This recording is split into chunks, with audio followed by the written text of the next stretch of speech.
de către următoarele misiuni. Ea a dezvoltat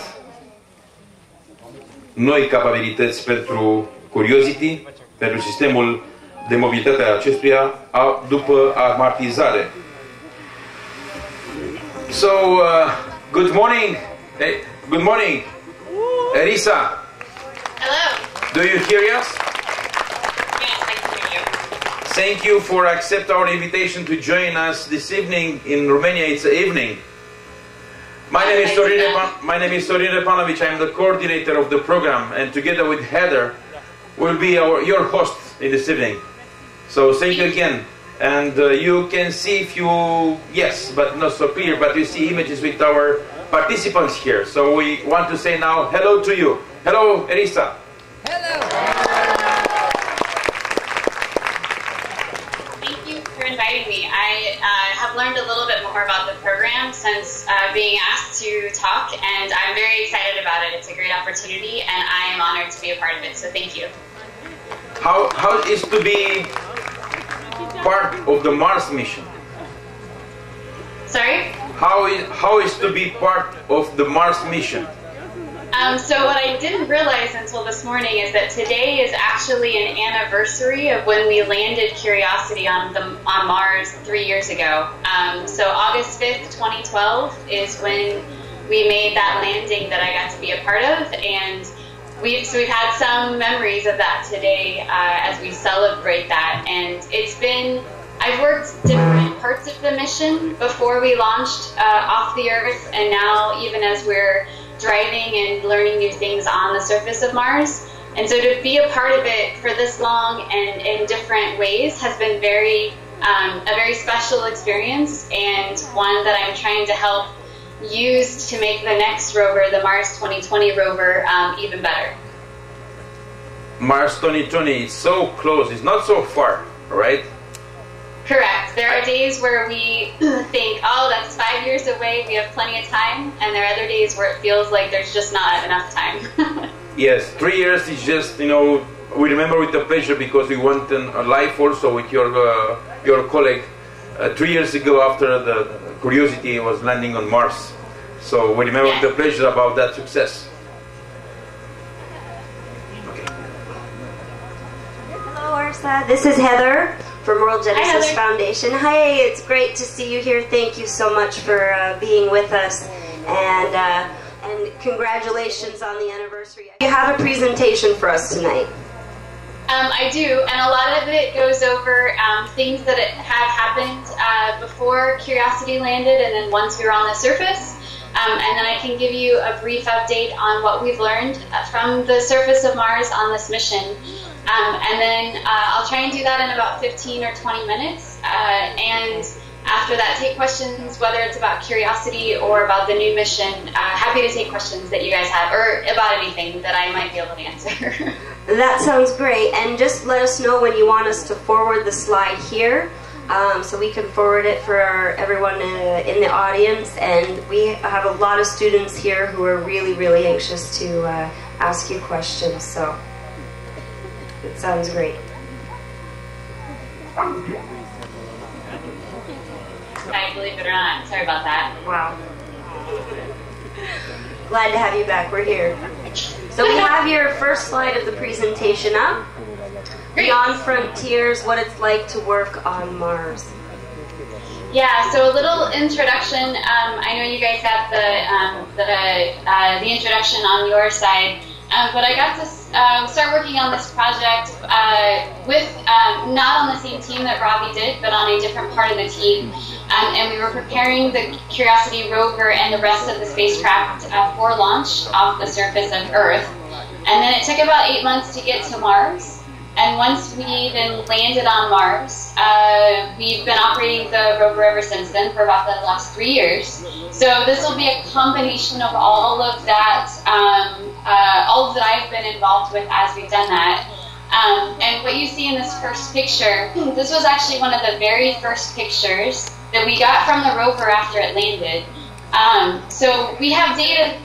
Go ahead. Go ahead. Okay.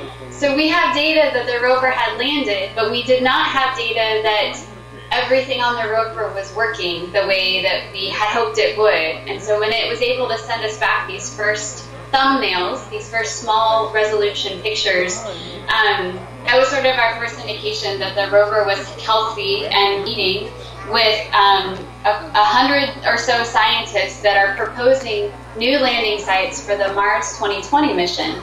And so for every mission, we basically go through a series of conversations to grade different places that people want to go on Mars with the type of science that we think we want to do next on the mission. And then as we get closer to launching that mission, we will sort of rank those sites and come up with our top 4, and then eventually we'll pick the one site that we're actually going to go to. So for Curiosity, it was Gale Crater. So it's a huge crater with a big mountain in the middle.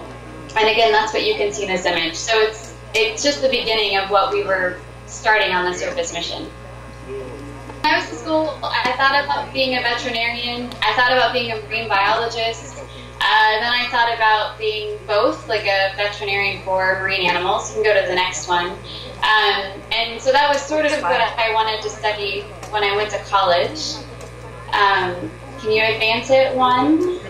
Yes. So again. One more time. There we go. And then 2 more, I think. This is the most complicated slide.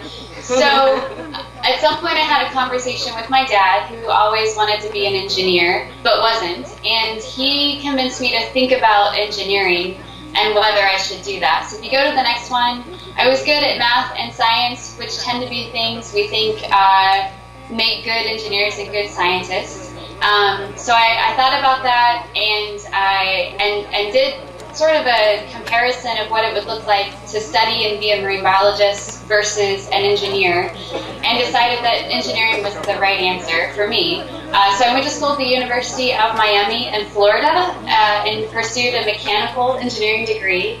And then I had a really great advisor that convinced me to go to grad school after that. So then if you go to the next one, I got a master's degree at MIT, which is a really great aerospace program. So that's really where I got my aerospace education, and then learned about JPL. I'd never heard of JPL before that point, believe it or not, and then began working as an intern initially, and then ultimately as a full-time employee. Go to the next one. So that's the short version of how and in terms of engineering, I didn't know what engineering was when I was in high school. So when my dad mentioned engineering, the only thing I really felt I knew anything about was aerospace, because of the space program with NASA, the space shuttle, all of the Russian missions. And so that's what I was excited about. So that's the reason I picked what I did, and it seems to have worked out pretty well for me. So I'm glad that I made that choice. Okay, so if we go to the next slide. So this you might recognize if you kept up with NASA and its missions to Mars in the last 10 years. This is what we call the rover family portrait. So on the right is a model of the Curiosity rover. It's actually quite large. I usually describe it as a small SUV. On the left, you have a model of one of the Mars exploration rovers. So that's Spirit and Opportunity. And Opportunity is still operating on the surface. And then the small one in the middle is called Sojourner. And Sojourner was a small rover that was part of the Pathfinder lander that NASA launched in 1998. So our recent rover history goes back to 1998, and hopefully will continue as we explore in the future. So if you go to the next picture, this is just a picture of Mars at a global scale. And you can see highlighted there essentially the crater, Gale Crater, that we wanted to land in, and then the mountain that peaks up in the middle of it.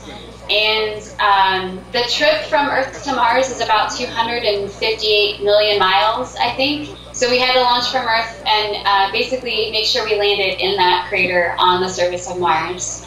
And on the next slide, I like showing this one because it gives you a sense of how our technology has gotten better over the years. So each of those dotted lines represents an ellipse, what we call a landing ellipse. And so we're able to say statistically, we can land inside of that circle or that ellipse something like 99% of the time.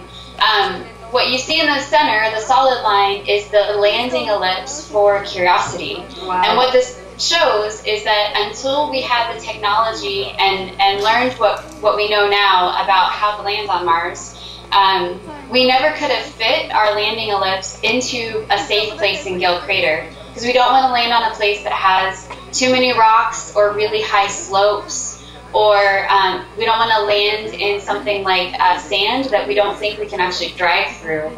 And so part of the landing site assessment is, where can we fit the size of the ellipse we have on a landing site that is safe? So for Curiosity, it was the first time we could really, that Gill Crater was really a possible landing site for a Mars mission.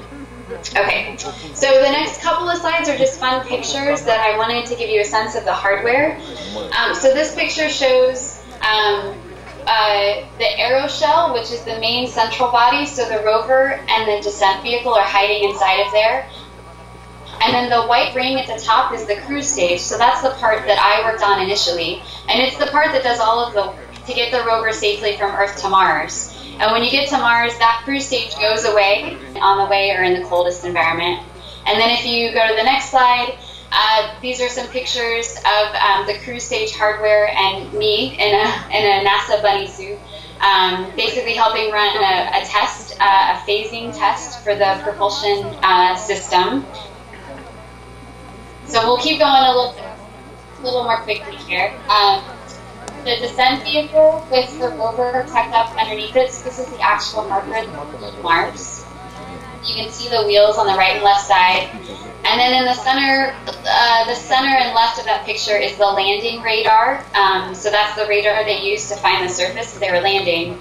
On the next slide, it shows you an example of how we would test that radar. So we used a helicopter and then a couple of tests on an F-18 fighter aircraft to try and put the radar through similar situations that it would see when landing on Mars.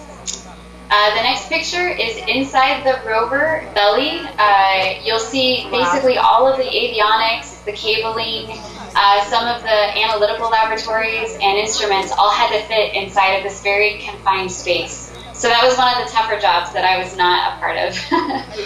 It's just fitting all of that into the rover and making sure it all worked.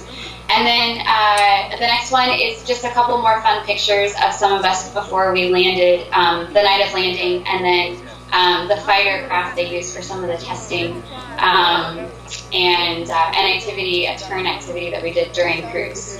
Okay, so next slide.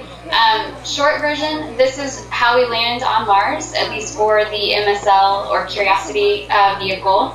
There's a great video, if you go to the next slide, there's a great video called 7 Minutes of Terror, so if you haven't seen that, or if you watch Where Were You When Curiosity Landed, which I think I've sent to your organizers, Yep. And you can watch that and understand how that sequence works when we land on Mars. The next slide shows where all of those pieces that are part of the landing ended up relative to one another on the surface of Mars. So it's great that we can take pictures from orbit and we can identify pieces of hardware on the surface after the fact. The next slide has a picture of us capturing the parachute while we were in flight, and then one on the surface where it was we could see it change as it was kind of blown by the wind, and then a new picture was taken by the orbiter. After that, the point of this picture is really to say that with the rover on the surface, its initial picture on the left has a circle drawn, and that's where the descent stage had flown away and crashed. And so they can see this plume where the descent stage probably landed and basically made a plume of dust. And then hours later, when the next picture on the right was taken, it's dissipated. The cloud of dust is gone. And so we know that it was a temporal event, and based on the distance and the direction that we believe the descent stage went in, using that previous picture and some data from flight, we know that that was the cause of that in the picture. So there are just neat things like that for me that you can kind of see after the fact that says we really did land on the surface and give us some information about how it took place.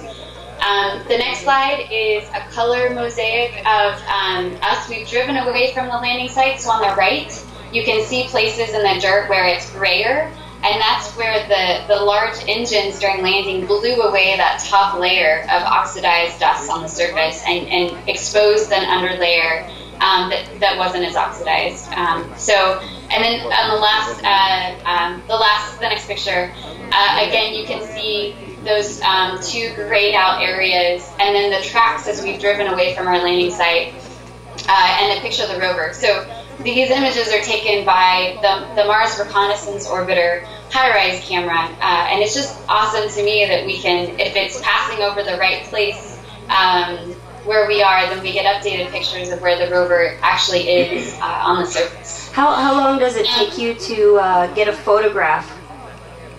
How long does it what? How long does it take you to get a photograph, an image? I don't actually know from the time the orbiter takes it to the time we get it on the ground. I would say within a couple of days, if not faster. The high-rise camera is constantly taking images of different parts of Mars, looking for different things, because it's not just for us, it's for the entire science community. And so I don't actually know how often pictures of where we are planned versus they just happen to relate to other things we're already doing. The pictures that the rover takes, we get every day. So every day there are brand new pictures from Mars put up on the NASA JPL website that are open to the public. So you can see brand new pictures of Mars every day from the rover itself. It's amazing. Okay. So the next picture, and I'm already talking a little longer than I wanted to, but this is our test rover in the Mars yard at JPL. So we have an exact replica, almost, of the rover we sent to Mars, so that we can keep testing new capabilities that we want to put in the software. If the rover has a problem on Mars, this is our opportunity to try and fix it on Earth first and make sure that we're going to fix it in a way that works and doesn't damage the rover or put it in an unsafe state. And once we've convinced ourselves that we've done that, then we can take those changes and actually send them to the rover on Mars. So that's how we sort of try and fix any problems that come up without taking too much risk by sending something to Mars that we're not sure is going to work. Okay, so the next slide talks briefly about what the purpose of Curiosity was. So it was looking for biological potential, always looking at the geology and the geochemistry of the areas that we're going to, trying to understand what the role of water has been in the past, and then also taking measurements of surface radiation to help support human missions in the future. So how much radiation does the rover really see on an hourly, daily, yearly basis, and use that data to help us understand how much protection we need to build to keep astronauts or other human explorers safe.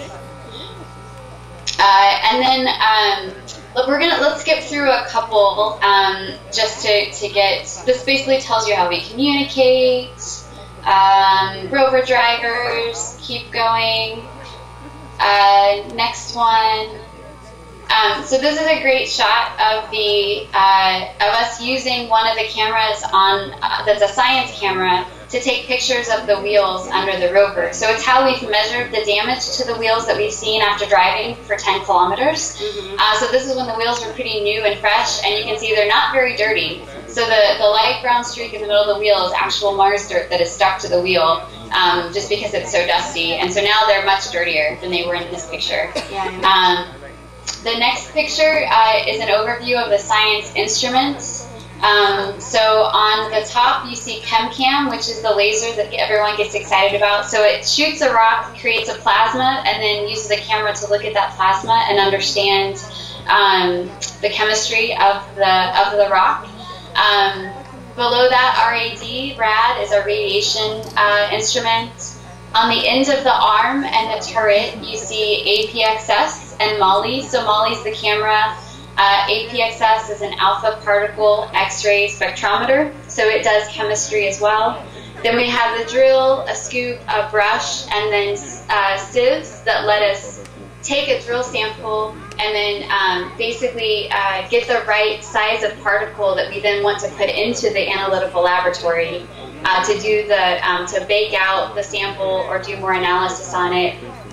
Going around the bottom, you see MARTI, which is an imaging camera that we were able to use during landing as well. Kevin does mineralogy, and Kevin's inside the body of the rover, and then Sam, our sample analysis, does chemistry and isotopes. So that's another laboratory that's inside the body of the rover. And then on the left, Dan does subsurface hydrogen. REMS is our weather station, so it does temperature and pressure.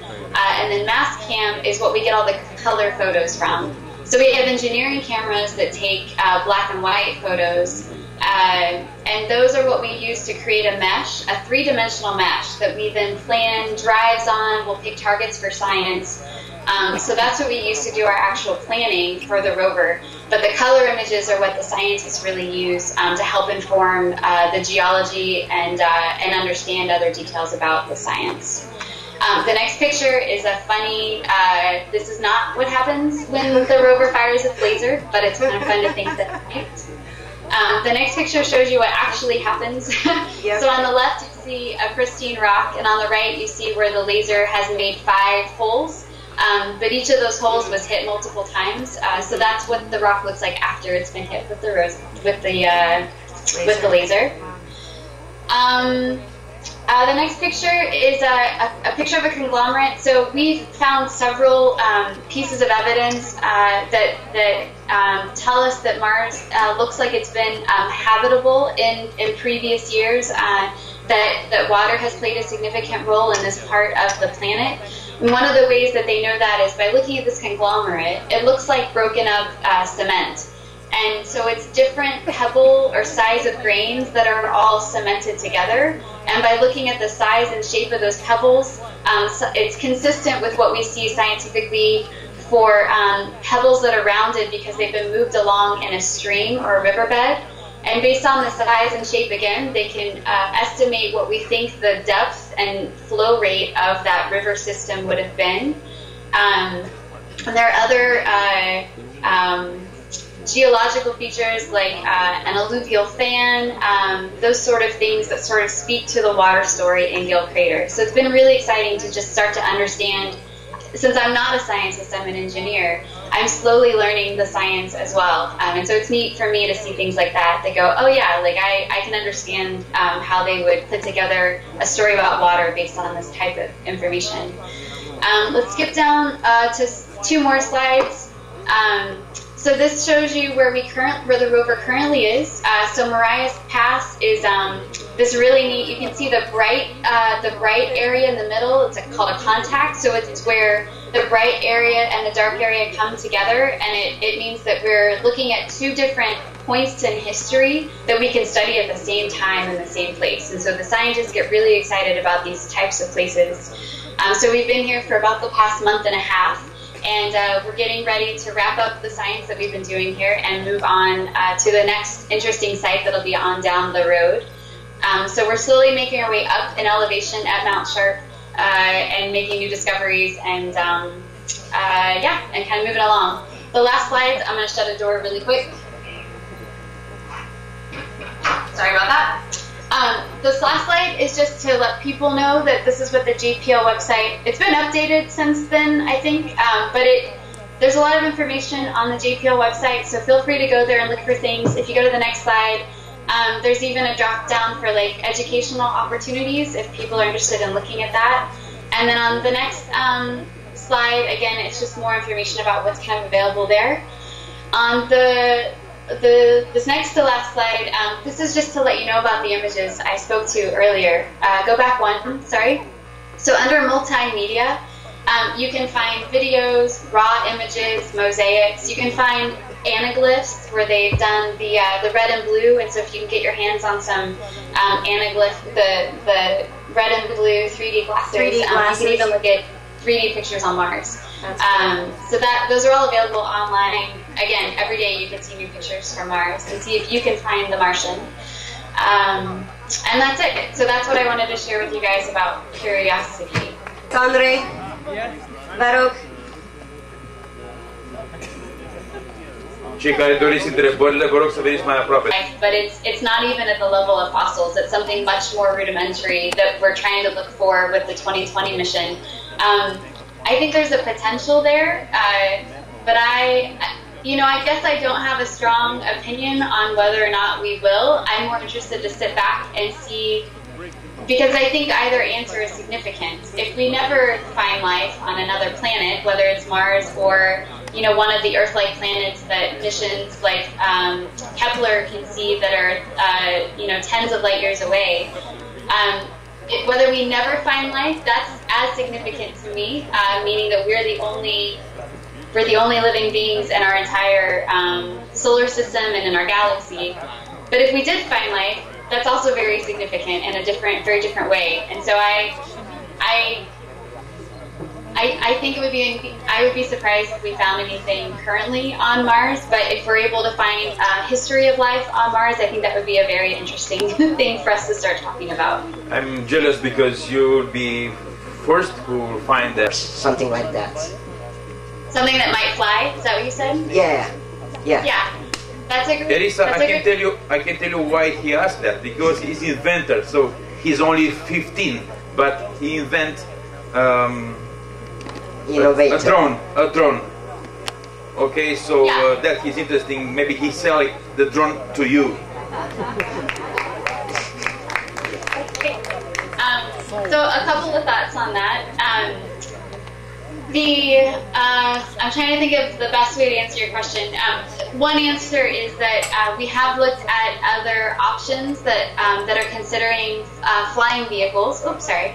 I believe there's actually in development a Mars Scout mission that either was considering or may still be considering something like a light airplane or drone to go through the atmosphere. Something you might get really excited about is that on 2020, the Mars 2020 mission, they might decide, that they haven't decided yet, but there's a potential that they might decide to fly a helicopter. So it's a small miniature helicopter that would basically separate itself from the rover once we were on the surface, and then it would do its own thing and go fly around and take images, maybe tell us what's over a ridge that we can't see before we decide to drive there. And just telemeter data back through the rover and back to Earth. So we have looked at and considered those things. A couple of things to keep in mind. One is that the Martian atmosphere is about 1% of the Earth's atmosphere. So it's a lot harder to fly something at Mars because you don't have as much density in the air to help you.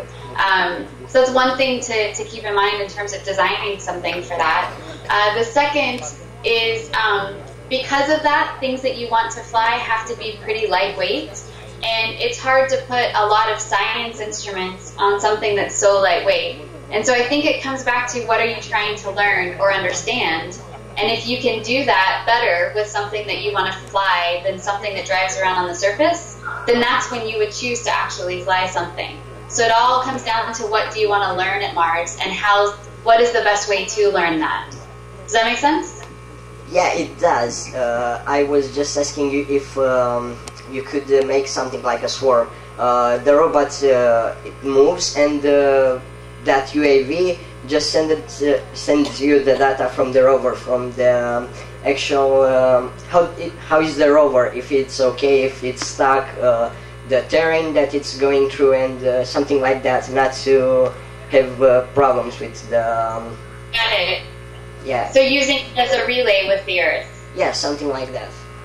Got it. So I feel like I have heard people talk about those concepts. I don't know the actual answer why we haven't decided to fly. It could be because the orbiters work today, and maybe that's something we would do in the future. That's a great idea. I don't know the best answer for why we haven't done it yet. Okay, thank you very much.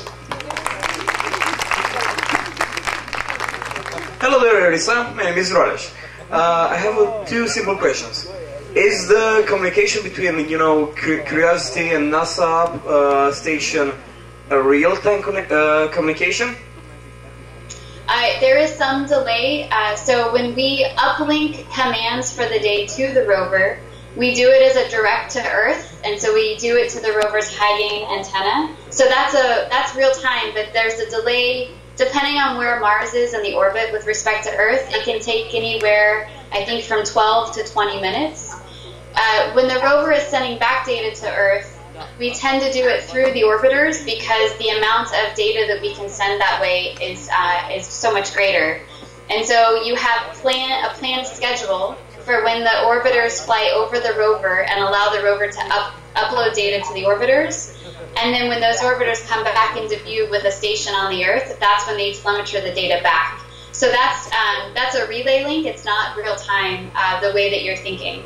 When we land a rover on the surface of Mars, we do it in such a way that we do get real-time data, again with a delay that is usually closer to seven minutes, because when we launch and land on Mars, we do it when Earth and Mars are close together. So it's more fixed as to what that delay is on the day that we land the rover. So that's a real-time link so that we get data back as soon as possible in case something goes wrong, and that way we can try and understand what went wrong for the next mission. Thank you. Thank you very much.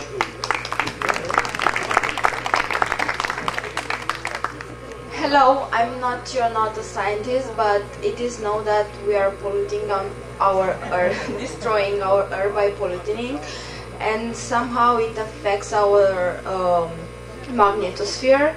And it is possible to create life-based support on Mars by changing magnetosphere effects. I'm asking you that because I know magnetosphere is making a huge difference between Mars and Earth. So I understand you're asking about magnetosphere, but say your question one more time. Were you asking, is there a way to recreate that at Mars? Yes, like we are going to pollute Mars and change the magnetosphere effect, and we will create life-based support. We will create life support at Mars? To support, yes. Got it. I do not have a good understanding of the connection between what we're currently doing. Again, because the atmosphere at Mars is so thin, I'm not sure that I'm not really trying to answer the question. I'm not sure that what we're doing could make enough of a difference that we would create life on the planet. One of the things that we are starting to talk about more commonly are places, there are places that the scientists have identified as being more likely to possibly have preserved life on the surface of Mars. And so as we talk about a mission whose goal is not to necessarily look for that or study that specifically, like Mars 2020, we're being more careful about where we decide to land a mission so that we don't actually destroy anything that might possibly be there. So we've thought about it in that direction, but I don't currently believe that there are things we do that would have the opposite effect where we would create life.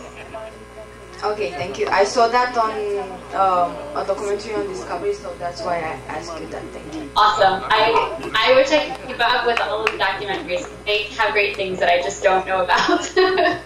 Thank you. Next question.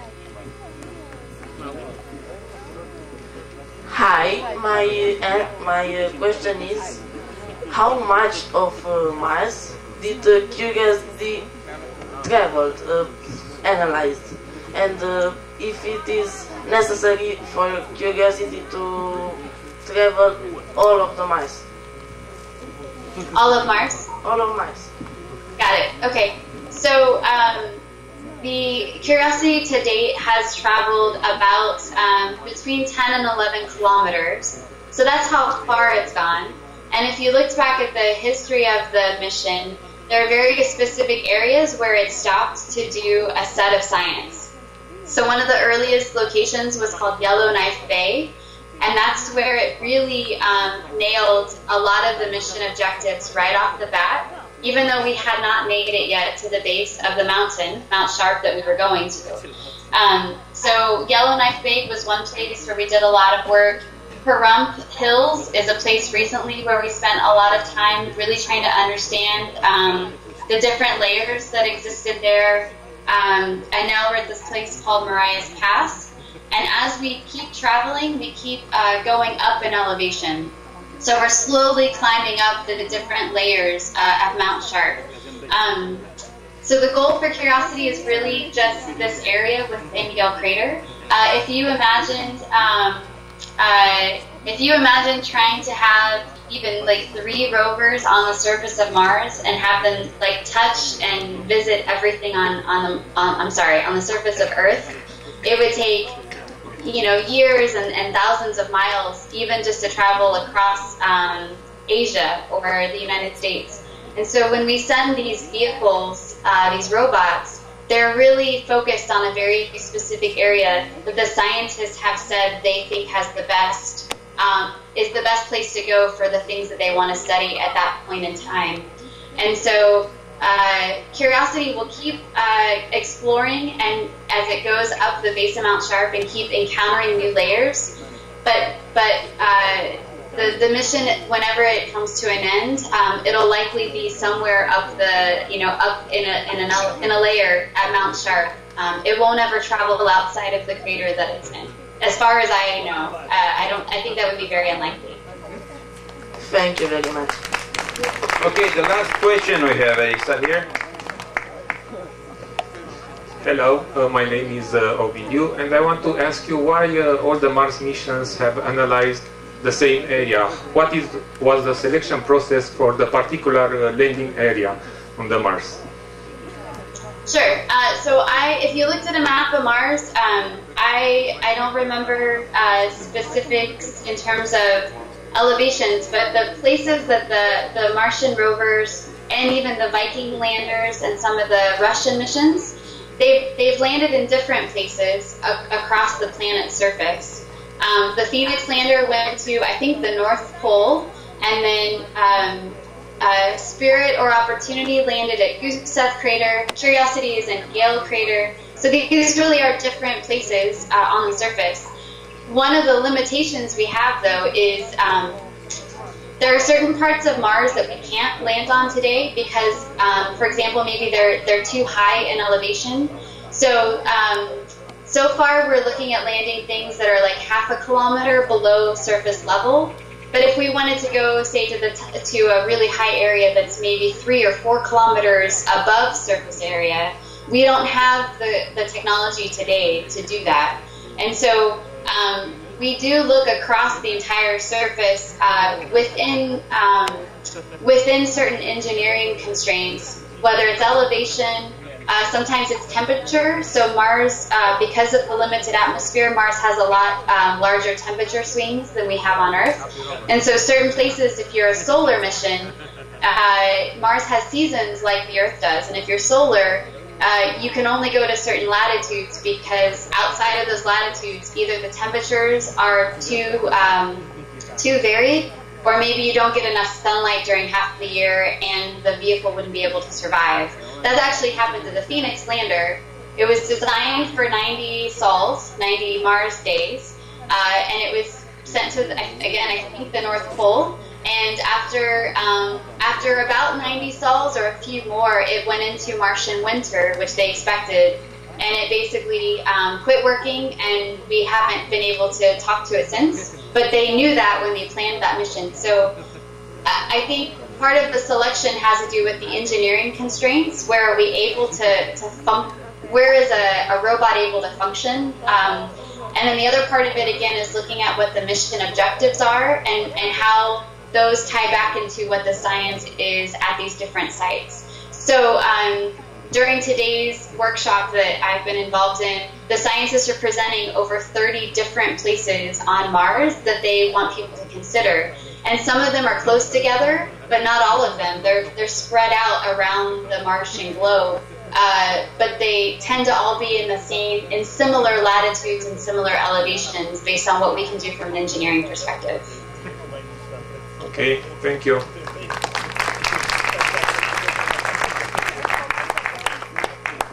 I say that it's the last questions, but I have someone here who really asked me. It's about Gabi Belsan. He wants in a connection with you. He's at the back of the iPad, so he wants to ask you something. Hey, hello, Erisa. I have a question regarding the curiosity of the public. Actually, it's a short question. Okay. Since you've been working to the Mars Curiosity mission, what is the most asked question from the public about this mission? Oh, it differs if they're younger students or if they're adults. From a younger student perspective, a lot of them want to know when we're going to bring Curiosity back, which of course we won't. But you know, understanding that when we send it, it's a one-way trip, which we hope isn't true for humans. I think from an adult perspective, it's really about the broader picture of us exploring Mars beyond Curiosity and what that means from a human exploration perspective and what we're going to do in the future. We've been talking about sending humans to Mars for a really long time, and it's just such an expensive endeavor that it's hard for us to find a way to do it that makes us want to spend the money it'll take.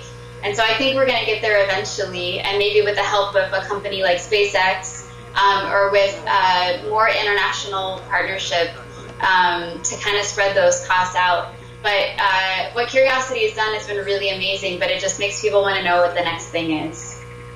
Thank you so much. Thank you for this honor. Thank you. Thank you. So Heather, let's say again to Erisa, thank you very much, and thank you a lot for being with us this evening. And thank you for being with us on the anniversary of the landing and taking the time. From all of us here at Atlantykron, there are over 400 people here on this little island, and also World Genesis, of course, from our heart to yours. Thank you so much for taking the time with us and answering all the questions. I know there are still more questions, so hopefully you don't mind if maybe I send them to you via email, and we can answer those. Thank you so much. Mulțumesc foarte mult. Thank you. Okay, success in all you've done there. Bye.